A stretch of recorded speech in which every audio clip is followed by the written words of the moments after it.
灵活有趣，自在相悦。本节目由年轻人都在玩的 So APP 独家冠名播出。全球美妆健康好物上屈臣氏小程序，感谢健康的美，美的健康的屈臣氏联合赞助播出。时尚先锋耀目登场，华为 Free Clip 2+耳机，闪耀你的每一个 C 位时刻。本节目由超保护舒服到一世再也回不去的护舒宝赞助播出。一抹闪耀，报顺恋爱。本节目由巴黎欧莱雅护发精油赞助播出。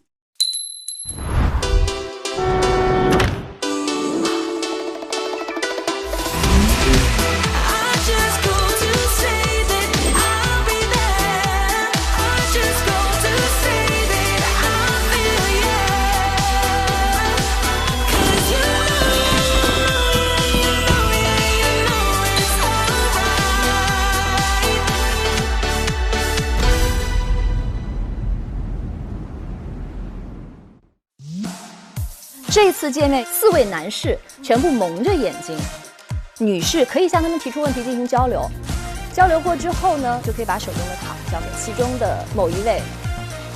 永豪收到2个糖，窝窝也是给的永豪。哇，第一个回眸，这俩这开心死了。我会对骆俊帆有一些小期待，就是他吧，我们可以起 CP 名了。你们看过房间了吗？没看过。对，那不是盲选吗？而且它是男女的，没有分开。哦，混住就是一层里面2男2女。哦，这辆 A8 的车钥匙我就拿走了，各位没有意见吧？挺好的这个系列。你看他有在接他的梗，对的，他一直在关注他。大厨，这样的会太长吗？如果可以的话，可以再细1刀。好 ，OK。又到了纪委屈大道的环节。蒜末加吧。他们俩还不错啊，暗潮涌动的感觉。你最想了解谁的职业？你呢？我反正大家职业都挺好奇的。来了，来吧，请坐。你们谁的比较好奇？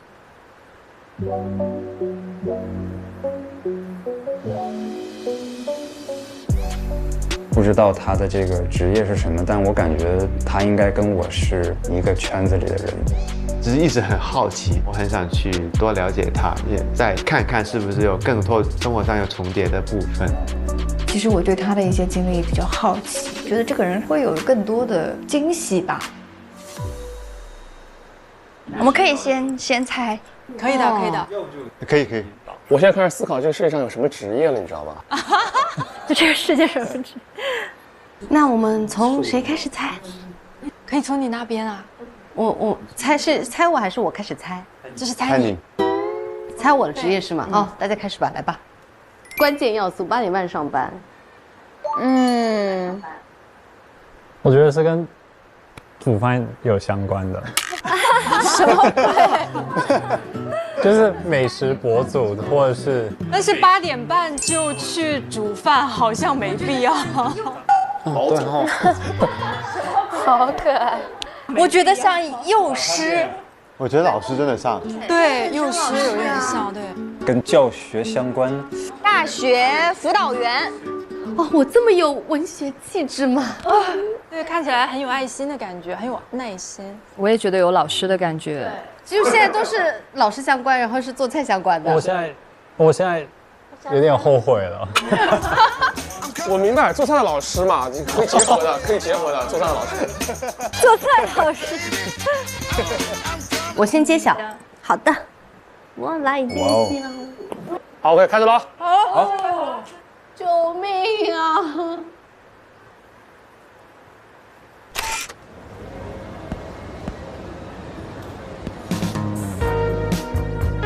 大家好，我是永远真挚、永远热烈，但是有过一些人生经历的郑伟英，在国企做一个小职员。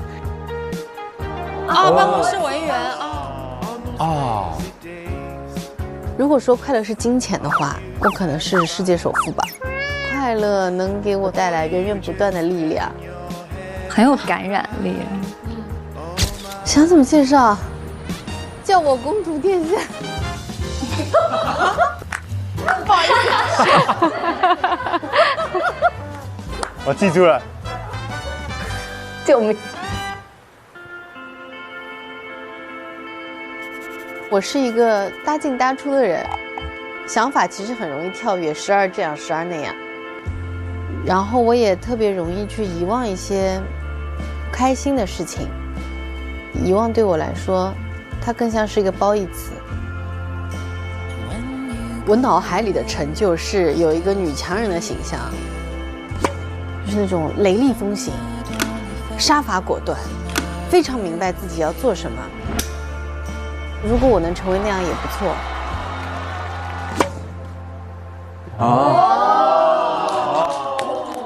国企办公室文员啊。我没想到，原来其实真的有人可以把快乐保留得这么纯粹，就是不一定要达到什么人生的成就才觉得快乐。反正我对那个是印象挺深的。我其实觉得挺难的一个事情是什么，就是让我做一个特别稳定的工作，我其实有点静不下心，所以我有时候很佩服这样子，因为一定说明什么，他们知道自己想要什么。我毕业了，下一位，你点名下一位，我点名是吗？开始接龙。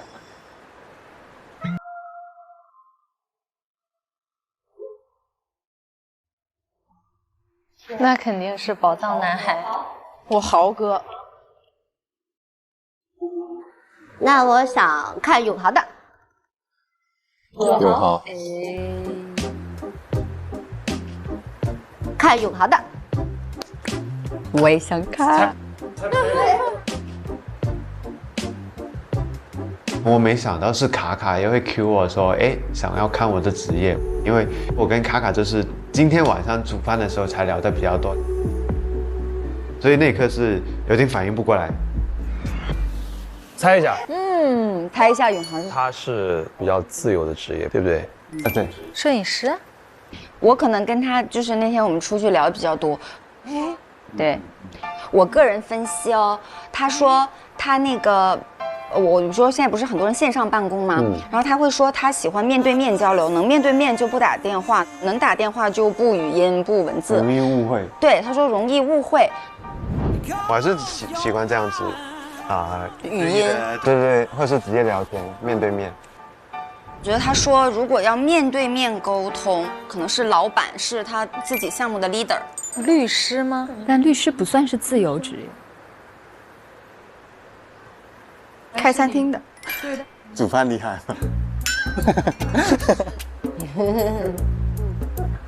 或者我想想还有什么？我等你说完，我就可以说，请看 VCR。请看 VCR。好，我看。好吧。哇哦。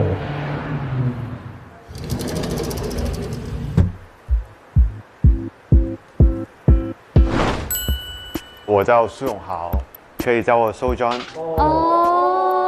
餐饮。哎，你看看，漂亮。咖啡师。现在是我经营我自己的咖啡店第360天。很多人会问我对自己的现状会满意吗？对我来说，答案肯定是很满意的。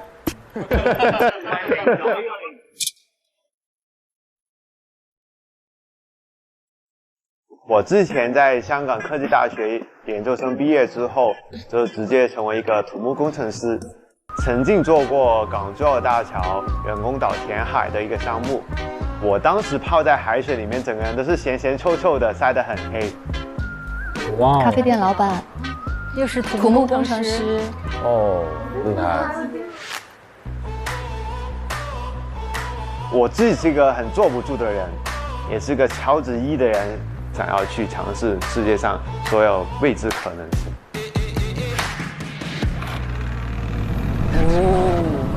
跳伞就厉害了。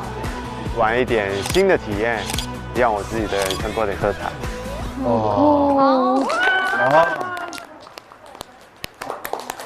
我算是猜到了一点点，猜到一点点。所以你是从一个建筑设计师，然后决定去做咖啡店的老板？对。好像过上了很多人多少年以后想过的这种。对，我觉得真的很勇敢。就比如说他学了一个其实很复杂的东西，然后最后他决定去追求很 peace， 还是就是我很诗意的一种东西。对，那你应该是一个适应能力非常强的人。就是我很喜欢尝试新鲜事。喜不喜欢？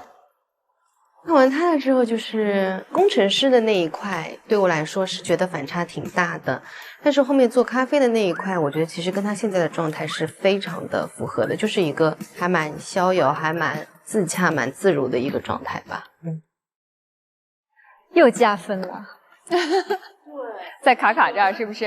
对呀。苏永豪的话，他的兴趣爱好跟我是高度重叠的，他也会喜欢户外运动啊，然后一个人旅行啊，就是对这个人还是挺好奇的。夏也。好，你选择下一位。我想看。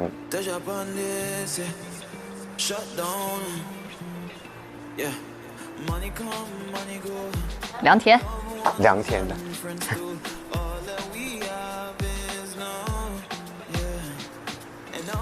我们不猜一下吗？猜了吧？哦，对，还没猜呢。来吧，你们猜一下。昨天你们俩聊天了，给点线索。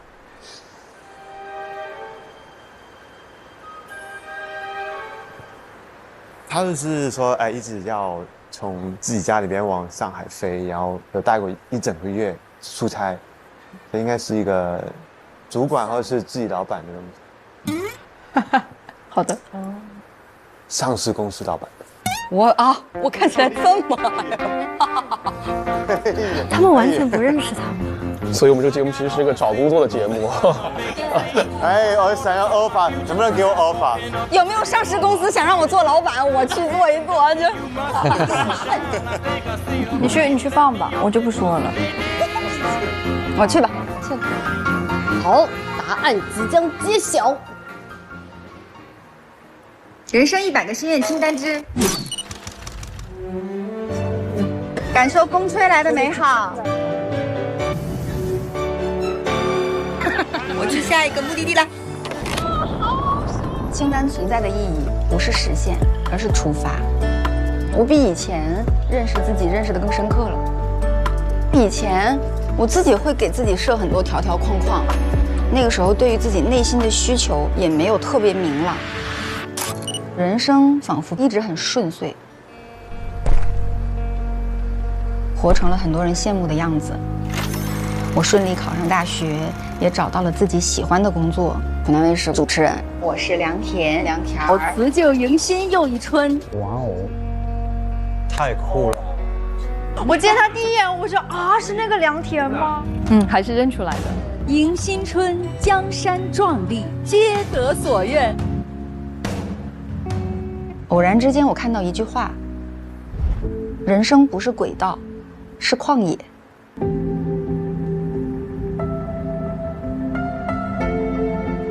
于是，我勇敢地跳下那辆平稳行驶的列车，我可以随心所欲驶向任何地方。离开稳定工作并不是我生活的终点，而是我迎接全新挑战的起点。我想说，我真的很喜欢现在的自己，有种自由、勇敢、充满可能性的感觉，真的太棒了，太好看了，很大气。哇！看我们这胡颖婷这眼神里，太酷了，太酷了。看完梁田的片子之后，老实说，我没想过是这个方向的，因为我没看电视，没看电视剧，电影也很少看，所以我那个时候发现原来是一个这么厉害的主持人，而且他是从一个很稳定的职业换一个另外的一个人生，我觉得跟我挺类似的。他做了一个蛮大的改变，然后我觉得他非常清楚他自己想要什么，那我觉得这是非常不错的。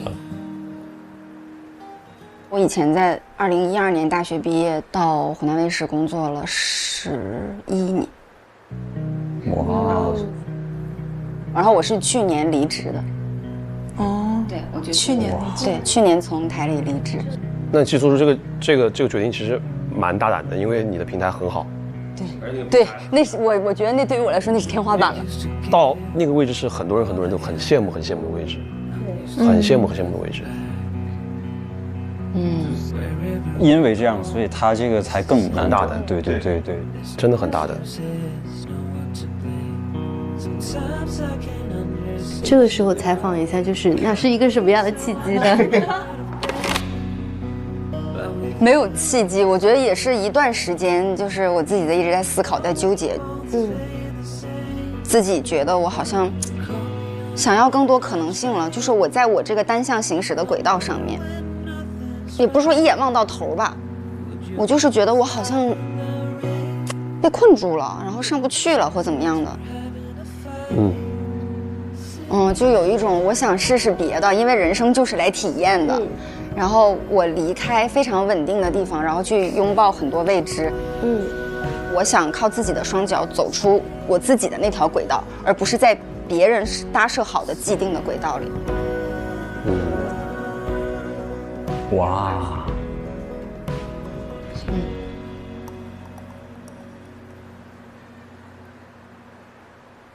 我们下一位想看谁呢？你只能选男的，对，你别看我。猜允婷吧。模特，设计师，有可能是模特兼设计师。模特只是一很小块，模特可能是一个业务，对。一定有模特。请看 VCR。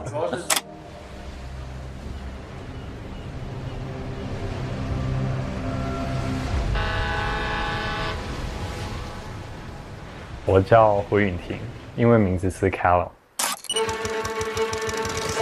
从小到大，我觉得我跟水有着特别的缘分。生活过的每一个地方，香港、日本、英国、台湾，不管我搬到哪里，只要能待在水边，我就觉得特别的治愈。我觉得我的个性也有点像水。哇，这个镜头哦，水是柔和包容的，它会根据容器的形状而改变自己。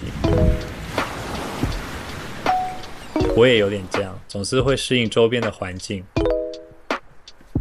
还有别人的期待，按照常规的路径完成了自己的学业，从大学到硕士一路读了下来。之后也非常的幸运找到了一份大企业的 HR 工作。你这 HR 也太帅了啊 ！HR 这么帅的话，递那简历的人就更多。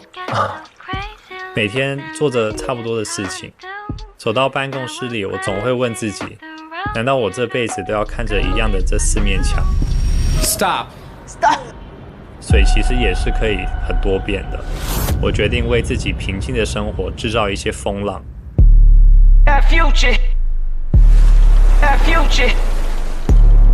我的妈呀，鸡皮疙瘩都起来了，我绝了！哇，这个太高级了，这个。我搬到了一个陌生的城市，开始了一份全新的工作。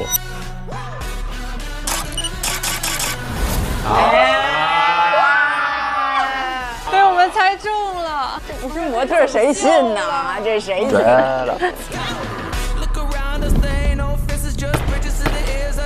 通过打排球认识了很多跟我兴趣相似的朋友，让我可以更快的熟悉上。虽然年近半熟，但我觉得还有许多的心愿和挑战等着我去完成。我的妈呀！都被你们猜中了。这个职业已经刻在身上了，太适合了。但是他是真的是 HR 的这个事儿让我很吃惊的。允婷算是我们当中比较不太主动表达的人，就他给我的感觉就是一个公司里最不可能做的就是 HR， 有反差。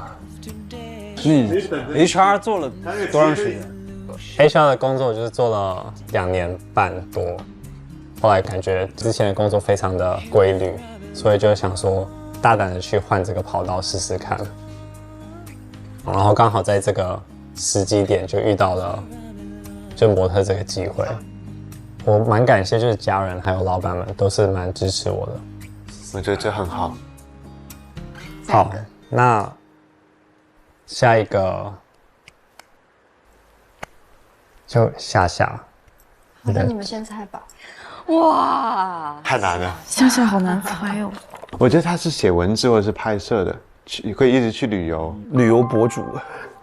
可旅游，我觉得可能旅游博主如果长时间在外面的话，就是你很难免风吹日晒，那你皮肤真的很好。对。哎，我做了8年工地也晒不到多黑啊。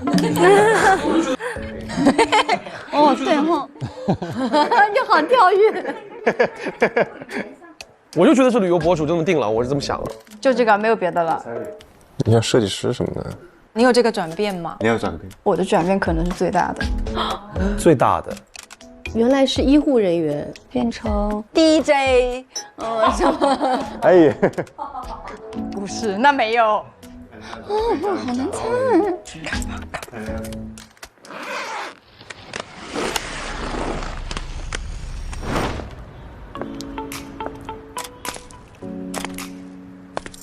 嗨，我是夏夏，夏梦婷。这是我第5次搬家了，这次我选择了昆明。旅居。很多人说我这样的旅居生活太不稳定，但我觉得心安即是归处。我的工作是室内设计运营，主要负责客户的维护和工作室的统筹工作。室内设计运营，你怎么猜到的？因为感觉他就是穿衣服什么，他是有色彩和搭配的。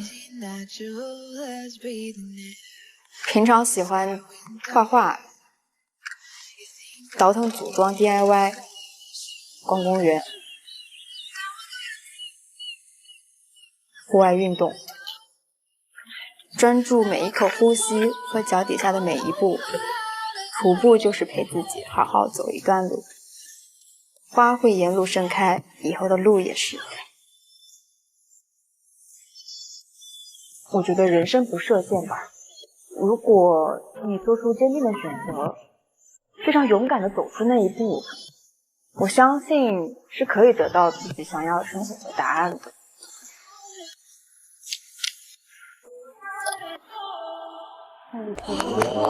好酷！夏夏她很有勇气，她主动出击，主动去选择她想要的东西，并且得到了她想要的那种快乐，这种状态，我觉得很棒，很羡慕，那是我身上没有的东西。夏夏打破自己的常规，她其实把我的生活的梦想的一个样子给活了一遍，所以这个点其实是我当时非常非常羡艳的一个过程。很欣赏他做出这样的改变，希望说自己以后可以找到生活中这样的平衡。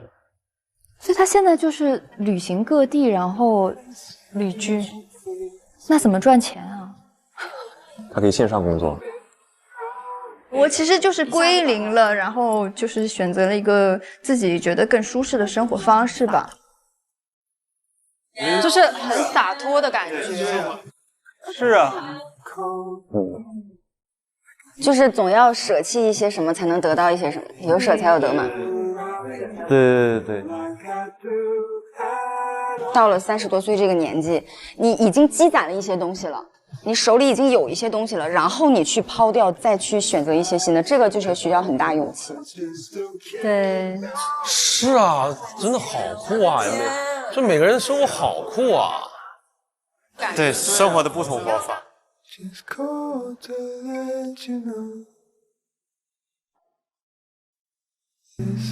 你们好勇敢啊！哎，他们都很像哎。对，就是一个主题，不走那轨道，要走旷野。对，太有魅力了，这就是30+的魅力，我觉得。夏夏选谁啊？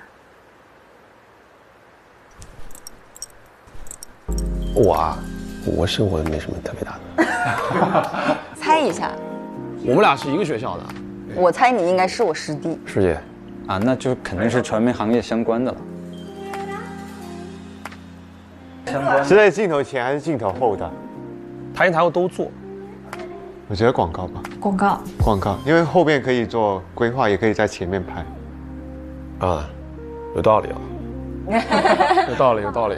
去吧。好。师弟，快去吧。好的，师姐。真的假的？我好奇啊。嗨，我是骆俊帆，今年30岁。起床之后的空闲时间呢，我一般会读书。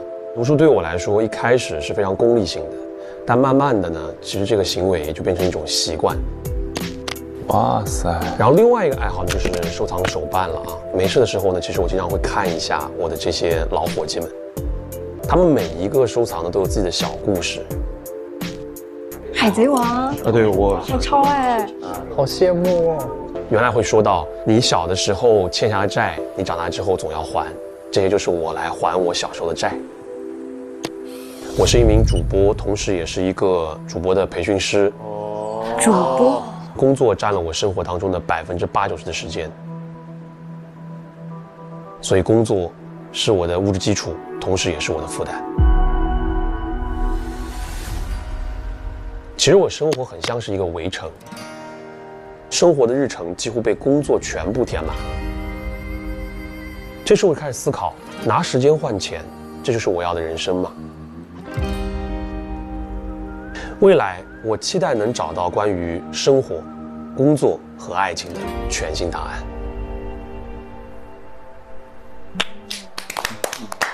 哦，主播，怪不得昨天你说那个，就是你很多时候都已经不想再说话了。那确实，主播的这个开口这个说话的时间很长。是的。哦，说太多了。最长的一次应该是连续播14个点，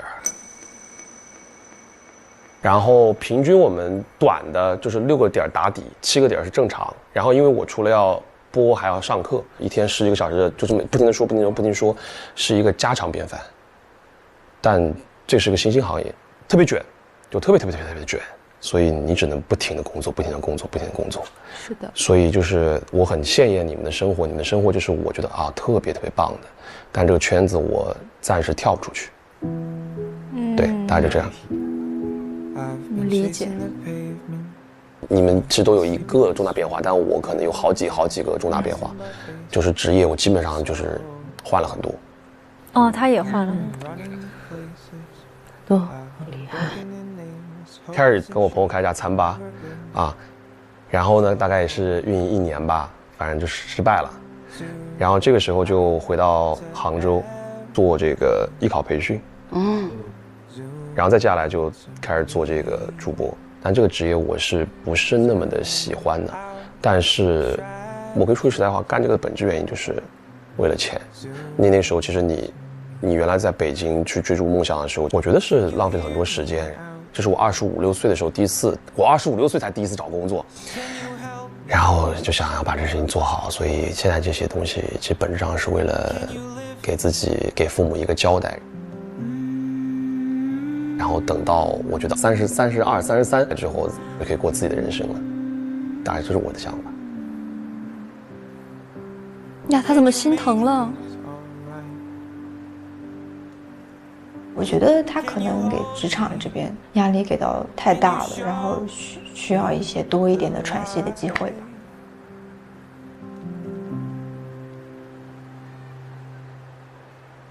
那只剩我了，女孩啊。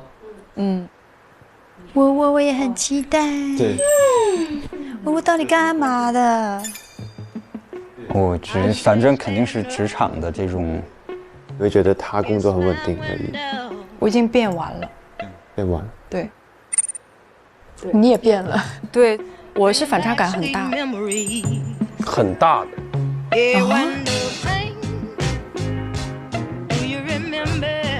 我觉得他才像 HR。是吗？对呀。我觉得他应该还是做业务的。要不就直接看吧，直接看吧。期待住了。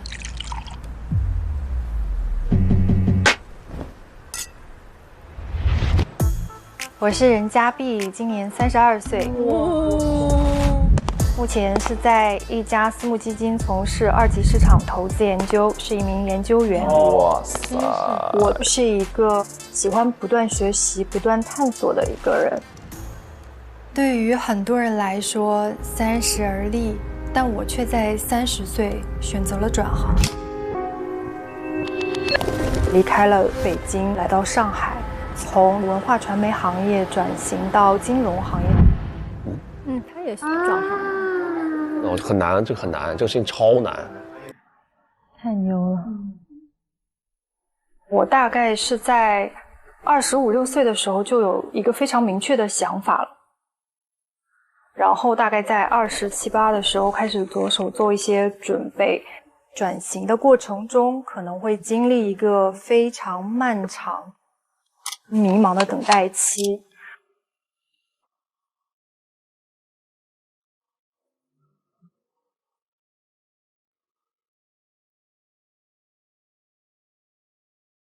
但是等这个机会出现的时候，我一下子抓住了它。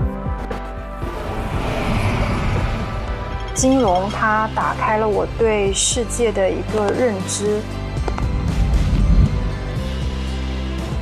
生活它其实是一场勇敢者的游戏，因为你的勇敢，你会收获到很多意想不到的东西，所以我仍然会坚持去勇敢冲击更多我想要的东西。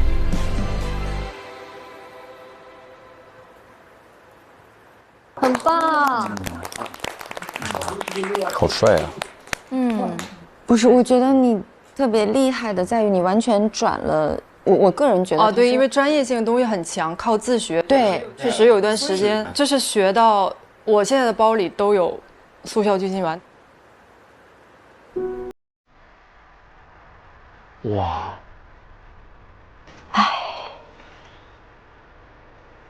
当然，我不是说这是个好事，但是有一段时间就学到真的超级累。因为你刚刚就是小片里面那个，你说这个过程是怎么样，我一下子觉得这个女孩好怎么说呢，好坚韧，就是我定的目标我一定要完成，因为相当于你是从零开始学，就我觉得真是个狠人儿，我觉得就是人狠话不多，运气也好，运气比较好。是你自己特别喜欢这个东西吗？对，他们一开始问我为什么转行，我说其实一开始转行。其实当然这个2级的金融市场这个光环肯定在，但是我真的进入这个行业了之后，我发现这个光环其实真的是次要的。我跟很多人打交道，上到董事长，可能下到他工厂里的工人，就是我都会接触很多不同的人，然后你看每一个人在自己的行业上就是在认真努力，他是在为他自己认真努力，但是你就感觉就是真的是所有的这些人共同推进着我们这个社会往前走，就那种是一种就是你看到你就会起鸡皮疙瘩的场景，就是有一个视角是更宝贵的。其实能提炼出来很多这个底层的一些逻辑，对的，真的就是你看世界就更清晰了。哭了，我只是觉得大家都好棒你其实感动的，感动落泪了。我们所有的人，对，我觉得真的有个，对我们现在女性的力量，就是温柔有力量的感觉，是不是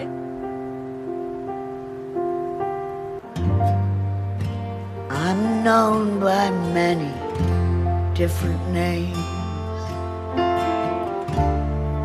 他这个是真的是，哎，好烦啊！怎么回事？怎么回事？你要努力到吃速效救心丸的地步，然后可以回头来风轻云淡的说自己这只是运气好，这个真的是经历完了之后才能这么说的人。I follow the gypsy fairy queen.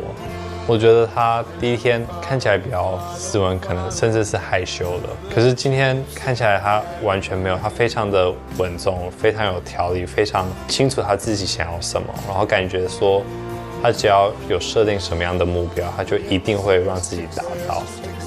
非常欣赏他这一点。你还唱得照。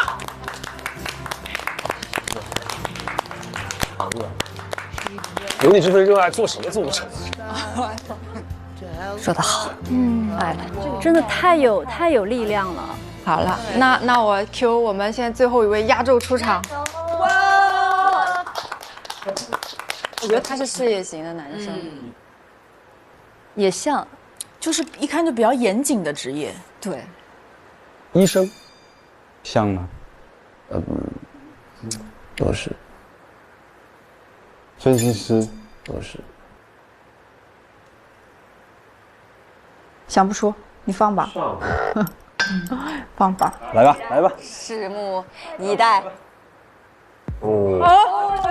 我叫张晨曦，今年40岁，是一个计算机科学博士。哎，帅的呀！研究的领域是人工智能和视觉计算。本科毕业于浙江大学竺可桢学院，博士毕业于美国肯塔基大学。学术，挺帅的。听着就好难，听取蛙声一片。在新加坡、美国、瑞士3个国家有过11年的留学加工作经历。在我研究的领域，很多可量化、可度量、可计算的东西都是冰冷。但是我的工作带给我的性格和精神层面的影响，不是冰冷，更多是一种严谨、细心、具有逻辑性。作为 AI 的使用者，只要我们不冰冷，我们就能够把它用的有温度。我觉得我给人的第一印象，外在的感觉和内在的性格里有蛮大的反差的。我的外在其实更多是给人一种有一定的距离感。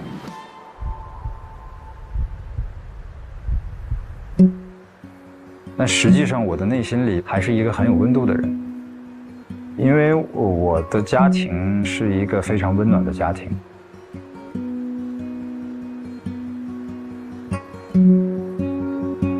在我30几岁的时候，我收到了一份特殊的礼物，里面的内容是我父母用磁带记录下我成长的各种瞬间。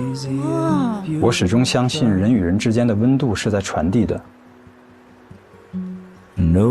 而我也愿意把这个温度不仅带给身边的朋友，还带给我喜欢的人。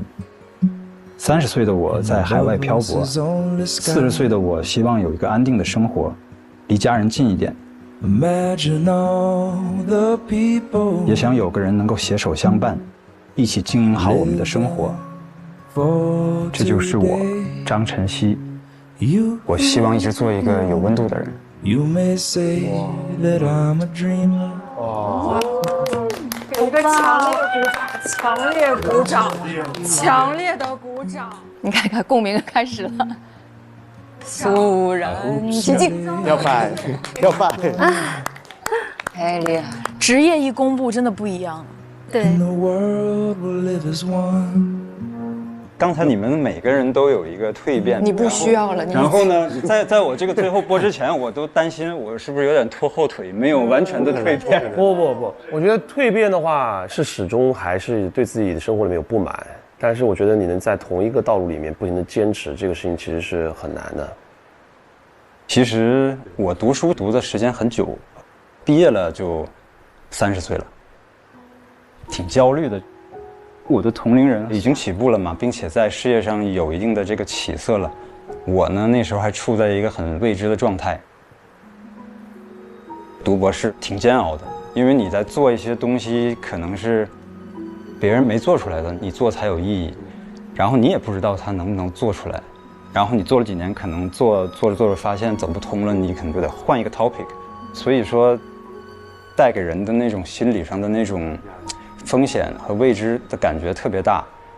那时候30岁，然后我算是在黎明前的黑暗吧。然后我父母其实那个时候给我写过一封信，就那封信其实对我的触动特别大。我爸妈跟我分享了一下他们对这个30而立的解读，就是他们觉得30而立其实不在于你有多少财富，而是在于你的精神层面，你的心灵上是不是非常的独立？是的。你是不是已经能够承担起你应该承担的这些责任？你是不是对于你的未来已经有了一些理想和一些规划？如果从这个角度上来说，他们觉得我经过了这么多年海外的留学生活，都是一个人这么熬过来的，并且马上就要完成这么大一件事情，他们认为我完全是配得上三十而立的。所以那个时候这样的一个信给了我特别大的一个精神的力量。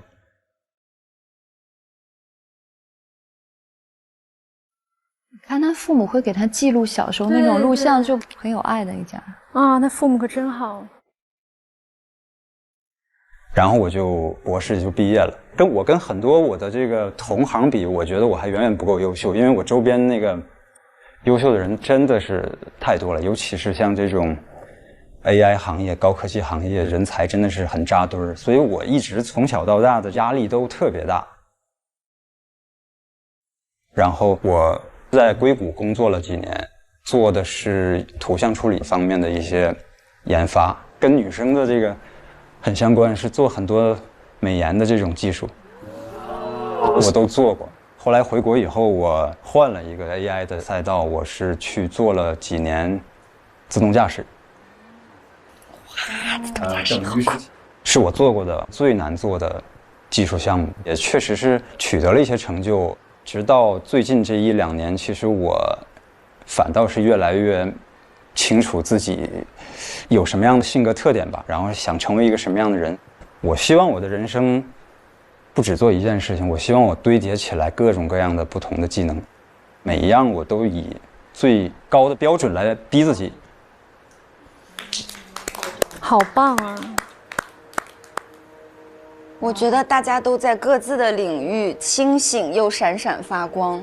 就是我发现，不管我们说是什么领域的，是什么职业、什么行业，就是大家在这个年纪，我一直想说，就是工作它不是生活的全部。就大家或多或少做的这个改变，可能也意识到了，就是我最重要的是我想要什么样的生活。对。然后大家做的改变是基于我想要什么样的生活，反推我要这个生活的话，我需要一个什么样的职业。对，而且大家都是在到这个半熟的这个年龄段了，才真正的想明白自己想要一个什么样的。对，我觉得大家可能的转变多多少少来自于清楚了我到底想要什么，或者我不想要什么。但是多数人在这个年龄段是没有勇气去做很大的转变的。然后我们感觉好像冥冥之中被聚到了一起，都是好棒。是的，看了大家的片之后，其实我有小焦虑一下，我觉得大家都好棒，就是会有一种我好像30多岁了，然后我的人生经历还比较单薄，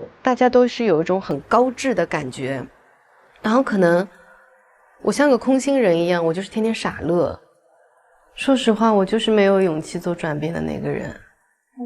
但是你很快乐啊，你快乐就够了。对啊，我觉得你是最快乐的一个人啊。我们只是追求快乐，换一种方式而已。就是我可能是想的最少的那个人，因为我很贪恋现在有的所有的东西，所以我会觉得你们有勇气去放下你们有过的东西，是一件非常有勇气的事情。我没有办法想我现在身边的这一切，所有给我安排好的人生，我要用一个什么样的角度才有可能去突破它，或者是在我连这个抓手都没有。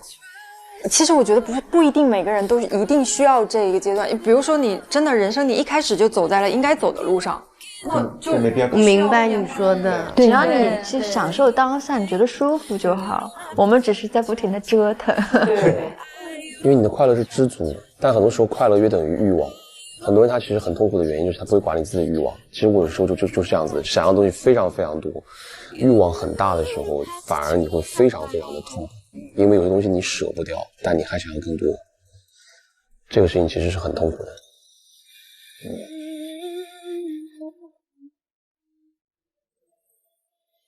Get your shopping on at the mall, max your credit cards, you don't have to choose, buy it all. 就是一下子感受到了8种人生，就是很鲜活，非常美妙，对，就是很奇妙的体验，对的。对，哎，现在就差点小麦果汁儿。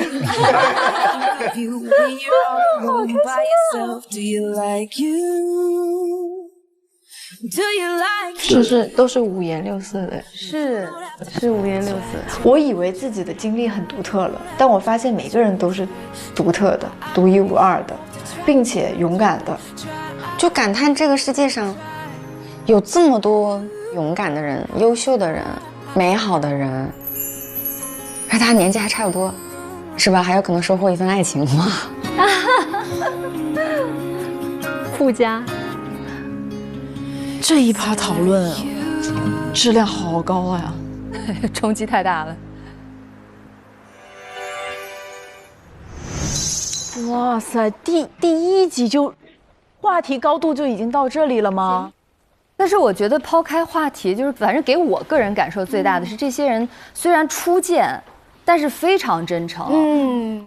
比如说骆俊帆刚才讲的那一番关于欲望的这一段话，我觉得无比真诚。就有的时候不见得是，比如我们的愿景或者什么，那是非常好听的，那可能它包裹的无非就是我们真实的欲望，我们想要更多的钱，我们想要更有名，我们想要怎么样之类的。然后那个东西会在推着我们停不下来的同时，会带给我们内心很多那种黑暗的、负面的、压力的东西。我觉得他把这个话能说给卡卡听，是在那个环境里面抚慰了卡卡，就是没有关系的。这些大家从 VCR 和短片里面呈现这些多姿多彩的背后，还有很多很多的东西。你完全没有必要说，因为有这些模板，我要去照写一个什么。对。而且所有那些经历，其实他们也在追求的就是突破之后内心当中找到真正的快乐。那他一开始起点的时候，他就是快乐了嘛。所以如果你就没有必要说非要去按这个路走一圈，然后再找到。对，卡卡很幸运啊，他一开始就找到了自己想要的生活。但是也可以是，就是我突然发现说，原来我还可以改变。那你如果自己愿意尝试改变，身边这群朋友也会告诉你会有什么样的方向、角度，会起码他现在这个阶段是很享受的。这也是一种能力。是啊，对，人生模式都是个性化的。对，人生和人生之间没有可比性，说哪一种更精彩或者哪一种更好，没有这个比较。其实我们都是在找让自己最舒适的生活。如果卡卡觉得这个生活是他最舒适的，就可以了。人生它其实是由一个个量变构成的，很多时候我们要提高我们的量变忍耐值，欣赏量变过程当中的那个体验，而不是说我怎么才是快乐呢？我得看到质变发生我才快乐。那么每一次量变发生，我们就能够感到快乐，那我们的快乐就会源源不断。然后刚才其实晨曦讲到一点，就是爸爸妈妈给他那封信，他的父母给他记录小的时候的片段，在长大的时候寄给他，应该就是父母特别关注孩子的成长。就他的这个家庭结合上他的谈吐，会让我觉得，这个就是父母对孩子的这种支持，在关键时刻真的是起非常非常大的支持的作用。那我非常认可他爸爸妈妈说的，就是你只要这个时候有一个非常明确的目标，有个非常完整独立的人格，然后有你能够完全可以承担的责任，我觉得这句话说的太好了，真的太有力量了。对，所谓的30而立，根本不是说你那时候就一定要有很多的财富，或者说那个年纪一定要成家。现在我身边很多朋友读完书，真的研究生、博士读完，都已经快30岁了。这个时候你就要求他，就马上就要有一个事业，然后有一个家庭，我觉得是非常严苛的要求。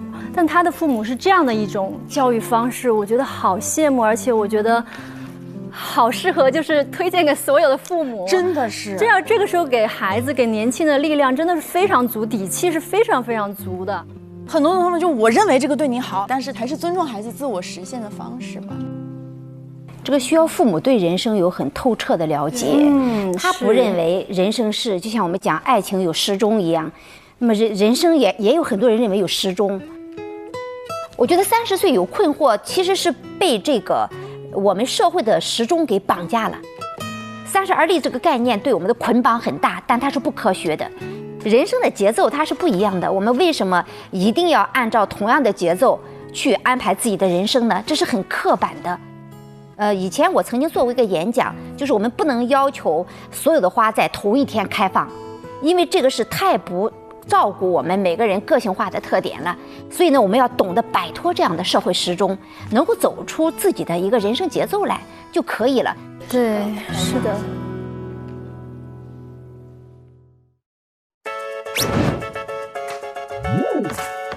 在线炖一个饭搭子。好香啊！好想去蹭饭。谁家小萌这么可爱呀？哇，小猫贴贴。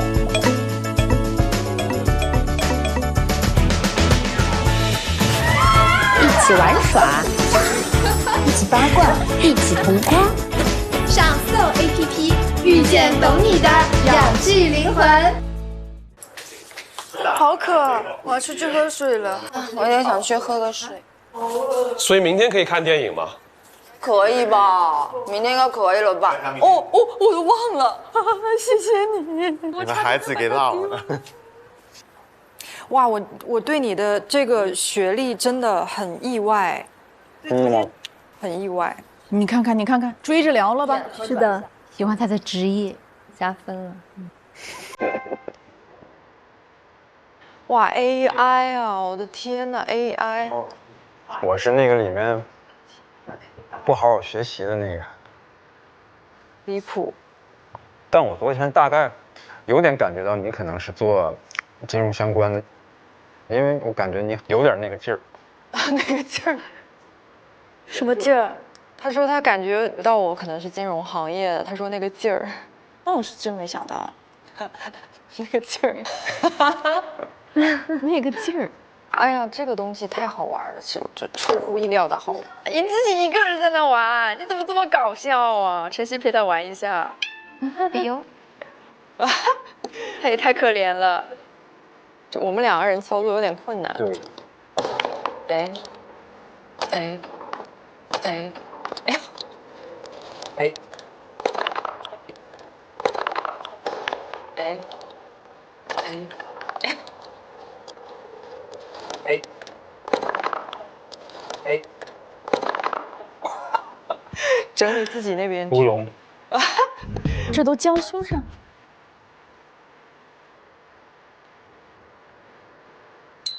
啊，有消息啊！真心时刻。8位嘉宾使用 Soul APP 开启今日的 Soul 真心时刻，上 Soul 发布瞬间啊，来了。这个发得说点啥呢？好，突然间就进入到一个对自己高要求的阶段。今天接触下来，感觉这种意外的惊喜特别多，很愿意跟他深入的了解一下。我能感受到他其实有在照顾到大家的情绪。我觉得他还是一个感知能力很强的人。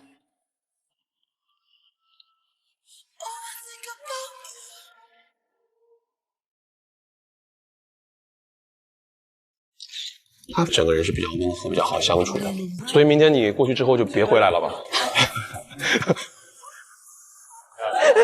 因为就没有特别想过这样子走，然后我觉得气了，所以我特别迫切的想要了解他。都发完了。发完了。好，这个环节我最喜欢。今年这一季呢，我们每一期依然是和往年相同的，每天都有一个表达心意的 Soul 真心时刻。番薯小屋的每一个人呢，在 Soul APP 上发一条瞬间，这条瞬间的对象呢，是你今天想要表达心意的那个异性。在8个人全部发完之后呢，每个人有一次机会去查看自己心仪对象的瞬间。所以接下来呢，我们就是要分开预测谁去看了谁的瞬间。我们是个人战，答题完了之后呢，依次亮题板，并且说明自己的理由，然后答对最多的呢，就可以挂上我们的爱情小锁。好，全球美妆健康好物，微信搜屈臣氏小程序，快至30分钟到手，请看屈臣氏真心推理时刻。来，大家一定要把这个职业出来以后的变数考虑进去。对，这个变数应该很大，是非常大，有点乱。鸦雀无声，看出我们的求胜欲了吗？为了挂锁，我们根本不会跟旁边的人交流。我告诉你，胜负欲很强啊，属于是。我们先搞几个共识的吧。胡允婷，大家觉得是给谁的？梁田。梁田。苏永豪。梁田。梁田。然后良田的话就是苏永豪，他们俩互相的。同意，良田跟苏永豪互选。是的，是的，是的，是的。张晨曦，窝窝，窝窝，窝窝，这也没有问题。好，窝姐，凡凡，窝窝，窝窝。这个凡凡为什么看窝窝？他有个细节，他那个大家在一起的时候，他问了窝窝上班的时间，所以我觉得这个是比较显性的。我觉得帆帆应该去看那个咔咔，有可能。帆帆要看咔咔，对。老师，我给你们要不一样。好的。我觉得杜老师就是单独保留一个帆帆看咔咔。对。好，女生，窝窝，我选的张晨曦。我也选的张晨曦，我也选张晨曦。因为我觉得那个职业小片公布了之后，它本身的那种精神属性比较认可的，然后又加分了。我觉得窝窝跟对晨曦没有那种感觉，然后窝窝的话就是我写了个胡允婷，因为我觉得我这没有人看他。然后咔咔的话是苏永豪，同意。对，我也是。我觉得是咔咔应该会去看张晨曦。哇，很棒，非常个性。然后呢，那个夏夏我给的是凡凡。对，我们一模一样。对，因为他是个 I 人，然后但是呢，他夸那个凡凡熊猫眼的时候，那个表情出现了他在目前第1集里最嗨的一个表情。你看他的熊猫眼就嗨到一个不行，变很 E。我选的是苏永豪。但我听到他说小熊猫那个，我有点后悔。小熊猫太明显了，我觉得。确实是，对对对。我觉得这个夏夏，我想把它改去看张晨曦。啊，哇，这个就是我的逻辑是，晨曦是最后一个公布的嘛。然后，但是就包括我们刚才讨论，其实晨曦他自己的表达也好，我觉得是会引起一些波澜的。万一对了呢？是有可能加分的。对，有可能。我改一下，多点可能性。是的，是的。上 Soul APP 遇见懂你的有趣灵魂，接下来进入 Soul 真心揭晓时刻。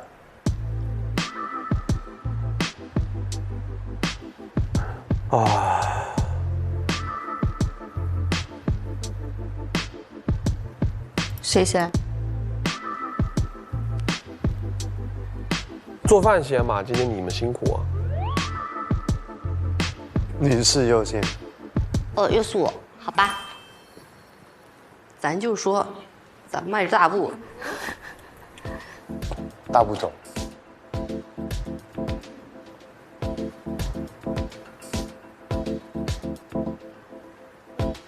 他要看谁呢？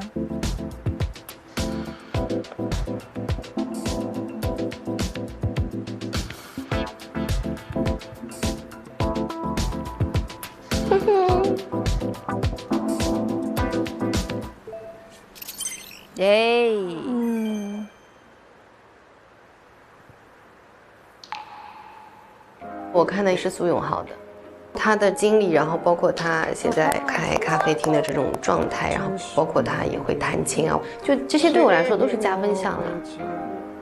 苏永豪发的是秋千的照片，但是我们完全没有那个场景，所以你看到他发的肯定不是你的时候，一定会有一些小失落，但是咱就说也正常啊，对，也就没啥。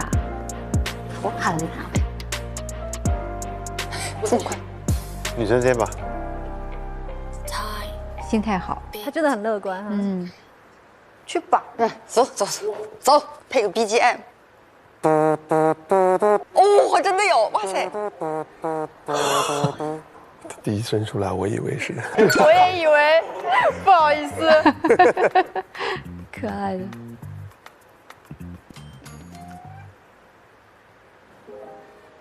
良田看谁？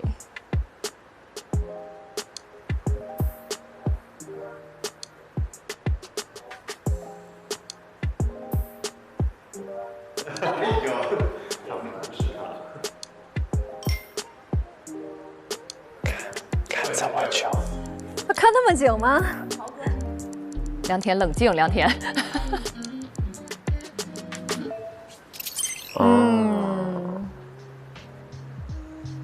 我看了永豪瞬间，我就是觉得就是你的那些小细节被人关注到和被照顾到了，我觉得这个人很细心。哦，你一下子帮我拿到了最重要的东西。来一个。他发的我觉得是对 everyone 发的。那个秋千我们应该没有共同打卡过，所以也有可能是给别人发的。Oh my god！ 啊，也不是发给良田的哦。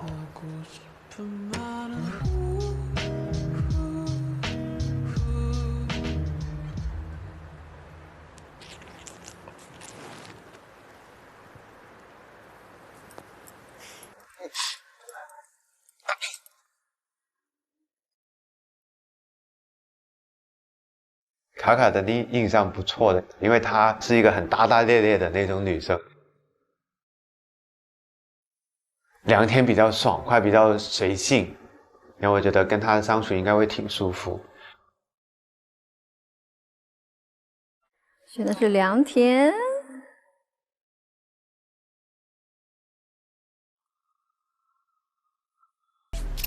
哇哦！然后想要去接触的话，会是良田，我猜应该是发给我的，因为他拍的那个是他那个吉他，然后再帮他默默的收拾。哦，我都忘了，谢谢你。你们孩子给闹了。没事，守护神在。哦，这种真的也很加分哎。我那个瞬间就是想要发给良田的，因为我没有想过跟他那个人生轨迹是很像的。想要再多跟他去聊聊，人生轨迹类似，肯定是良田。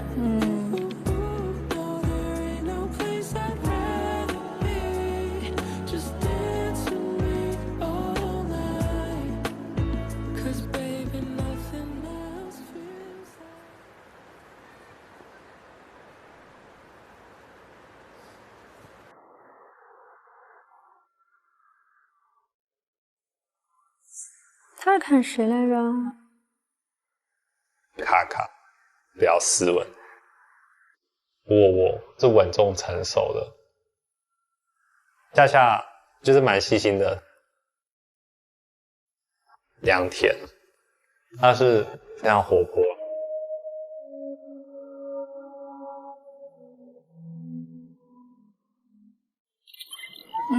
看来。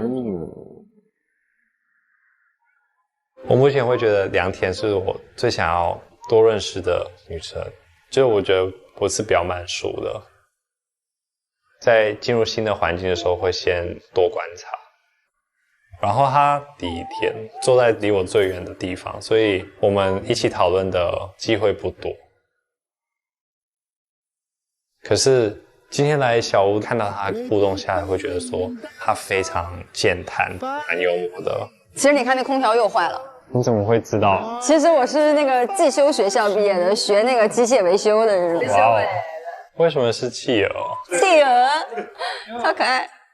然后，其实我的自己的 MBTI 也是 INFP， 然后他也是。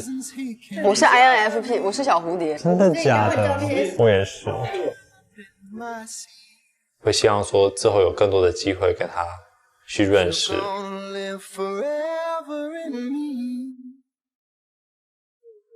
I guarantee. Just wait and see.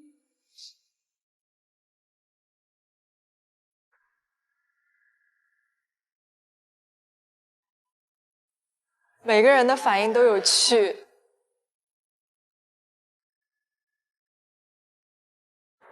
我看谁？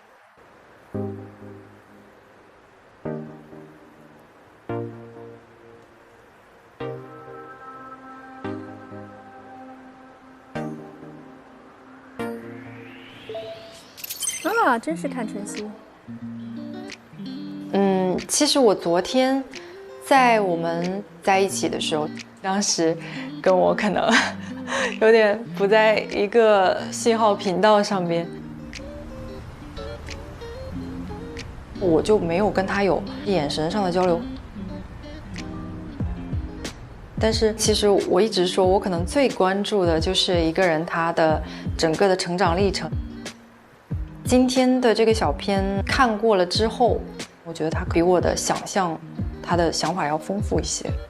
我觉得他是目前最在我的点上，最在我的最在，就喜欢这种，想要去了解一下这个 AI。职业公布以后，一下就变了。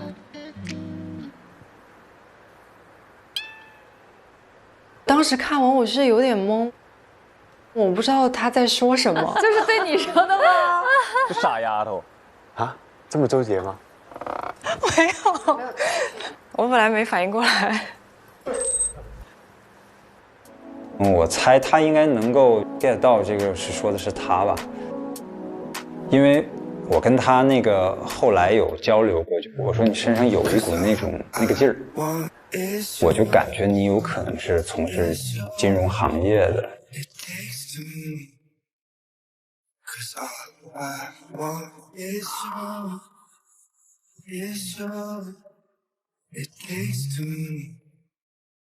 我今天查看的也是窝窝的，毫无悬念。他跟我确实是很多地方还是挺像的，也比较容易理解对方的一些东西，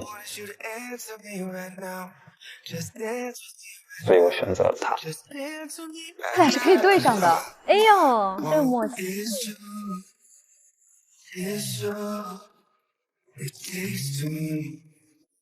他俩目前看来是灵魂深处上的吸引啊。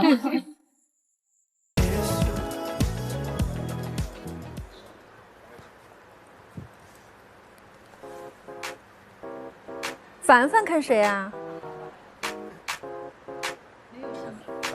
我良田，我会觉得这个人古灵精怪的。夏夏其实跟我想的大概是比较相似的，比较有气质的。凡凡啊，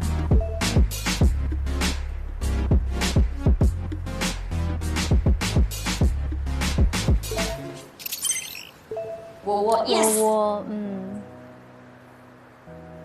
当时洗碗过程当中有一段时间很孤独，但是窝窝在我旁边跟我聊，在聊那个过程当中，其实我会觉得非常的舒适。好感人的场面哦！我觉得我们这里边男生动手能力都好强，因为不会做饭，只能洗碗。另外就是我们没有想到我们会共同看一本书叫《睡眠革命》。睡眠革命。对对对，我那本书我也看了。啊，所以我觉得我们是有很多共鸣的，让我对他好感噌一下就起来了。但是他那一串我就完全不明确是什么意思。你是看到什么了？突然不认识字了。所以我就当时会有很疑惑的表情吧，但其实不是失落，因为我觉得可能刚开始认识还没到那么深的程度。就是刚刚开始疑惑了，大家的表情都很耐人寻味。他隐约感觉到不是给自己的了。对对对。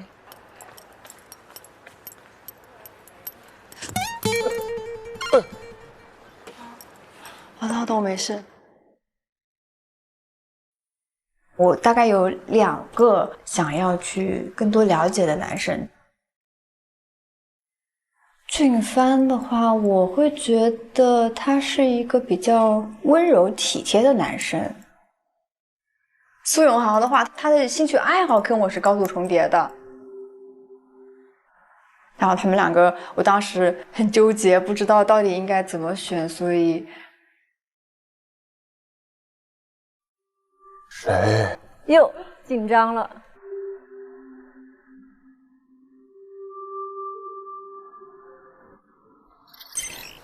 哦啊，凡凡，小熊猫，朋友们，那个小熊猫。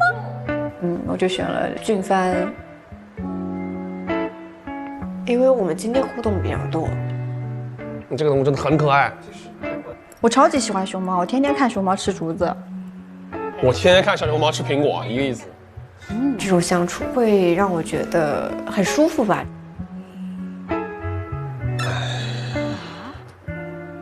他发的的内容是谢谢你让洗碗变得不那么无聊，可能就是某一个他在洗碗的时候陪在旁边的女生吧，但我不是。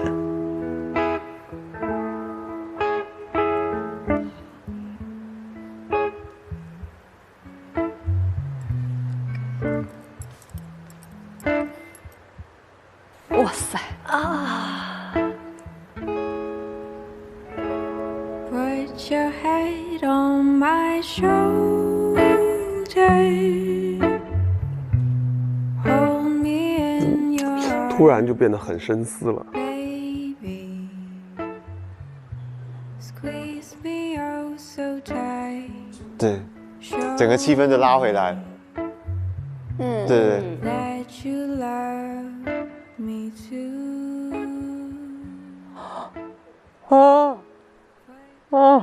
累了？太困了。因为太累了是吧？走了，拜拜。拜拜。拜拜，拜拜。挺好的，第一天事儿挺多的了，可以休息了。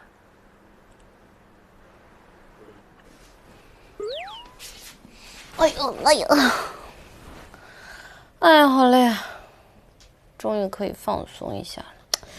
哎，让我上一下 Soul APP 的群聊派对看看。深夜 KTV 晚安派对，累了听听歌，感觉听一会儿我就能睡着了。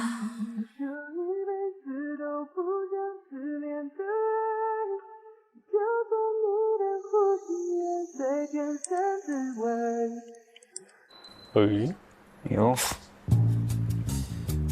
啊，约会啊，专属爱心早餐。什么？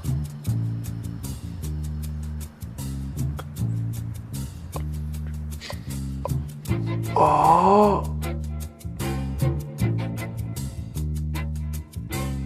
哦。哦。做早餐这个事情简直是晴天霹雳，你知道吗？啪嚓一下，哦，怎么要做早餐了？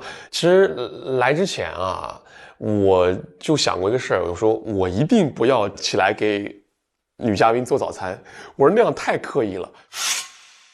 但是你知道的，我个人是比较要强的，所以有那么一点点那种雄劲的感觉就起来了，就想先练习一下，看看自己会做什么。他又雄劲了。就伴着这打蛋的声音吗？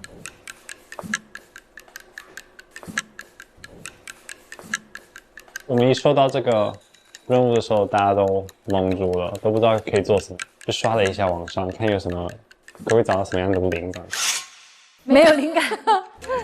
一根筷子打蛋，我决定要切着切，反正就先动起来吧，练练刀工，想想灵感。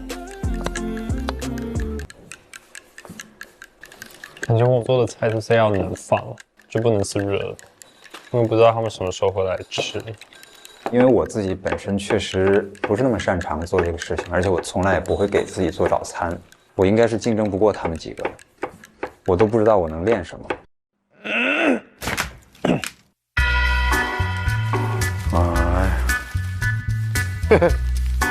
苏永豪这几声嘿嘿实在是有点太得意了。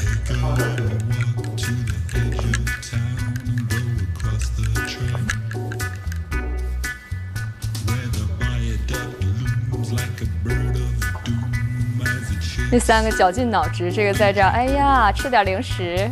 豪哥主要太稳了。我已经饿了，我要不帮你炒一个？但是点了，炒个饭不用10分钟啊，要不要？可以。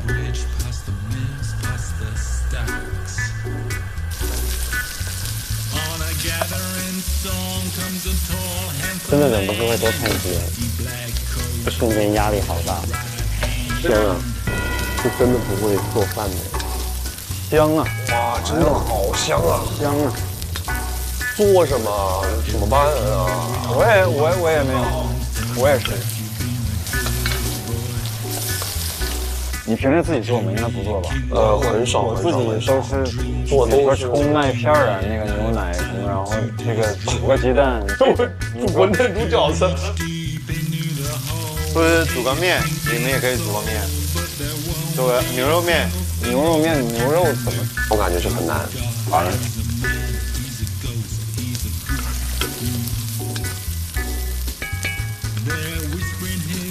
难了，太难了！哎呦，香啊！牛肉面你得先把牛肉做来，是不是？老胡还得先养牛，太累了。老苏很会做饭，很会做饭。我觉得老张会很会做饭，但是老张好像不太会做饭。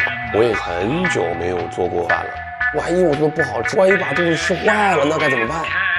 特别有一种负担。太搞笑了！一个早饭做的，真的硝烟味儿、火药味儿十足，而且现在还是晚上就开始做早饭，你这点太好笑了，真的太好笑，太香了。我本来还期待说明天谁跟谁约会，我突然好期待明天他们做的早饭能长成什么样。挂锁吧你们！小锁儿。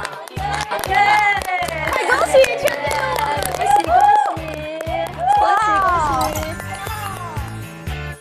易阳来挂，感受一下我们这个快乐的挂锁声音。太快乐了，太快乐了，我懂。太快乐了。哦，这样是吧？对，挂在你的名上。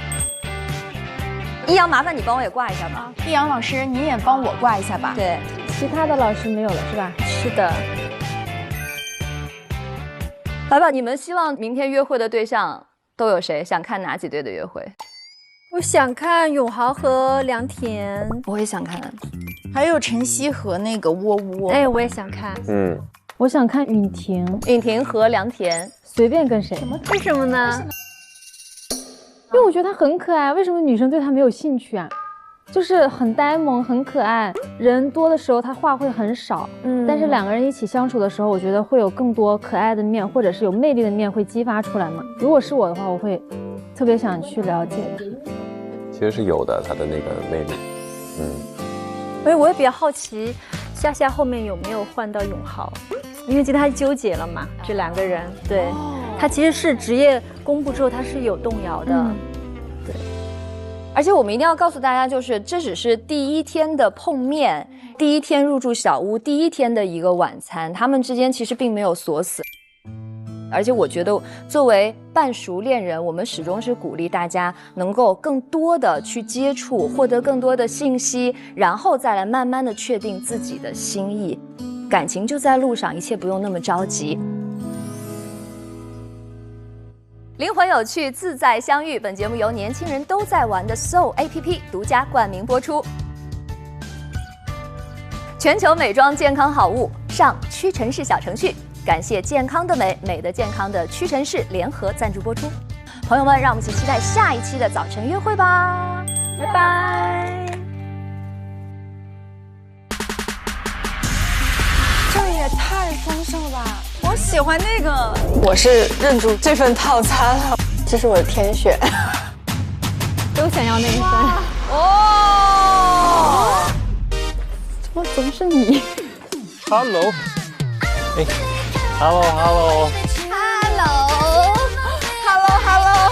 你看他们还穿了情侣色系的衣服，哇塞！哇，这个颜色好配啊！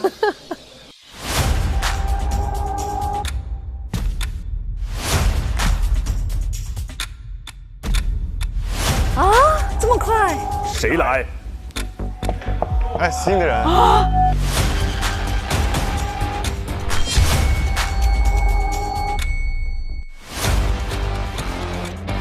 可以约你吃个晚饭吗？哇，这么直接！就是那个，我们看一下，给我们看一下。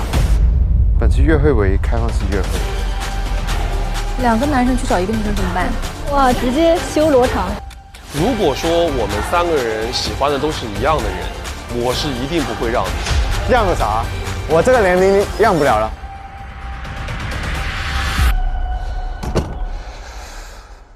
你们又不一样。早上起来不是先拿手机跟我说早安吗？是哦。又跪下来。落差感。雄竞来了。排队呗。哦，有人要抢了，弟弟。他应该赶快去拿同一个楼层的，也不是发给他的。完了，有一个误会了。现实约会，走吧。哦，赶紧下去吧。你跟你爱的人去虚度时光，美妙，有趣，挺有意思。哎呀，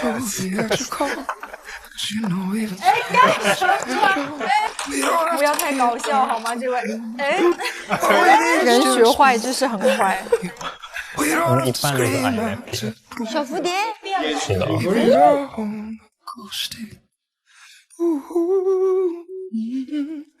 Keep it all roller coaster. You keep it all. Let me see the real you. Baby, take off all your makeup.上微博参与半熟恋人话题讨论，分享你的爱情观点。独家社交媒体平台微博，首席合作媒体新浪娱乐、微博娱乐、微博综艺、新浪综艺，更多精彩内容尽在新浪娱乐、微博综艺、新浪综艺。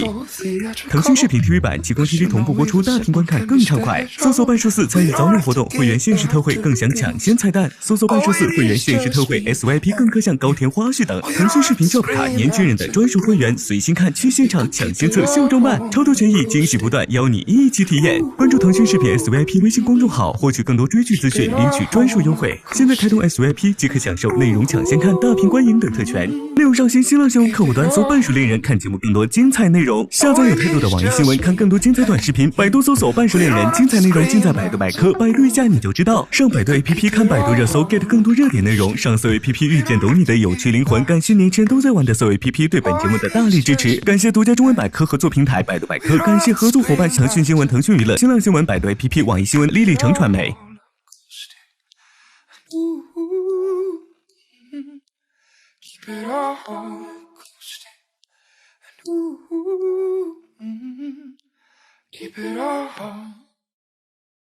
SYP 每周2、周3中午12点更新 ，VIP 用户晚19点更新，会员抢先看1周。每周3更新 SYP 专属礼包高甜内容提前看，周4、周5更新真人秀加更和陪看，更有惊喜活动福利不定时放送，精彩不断，课堂不停。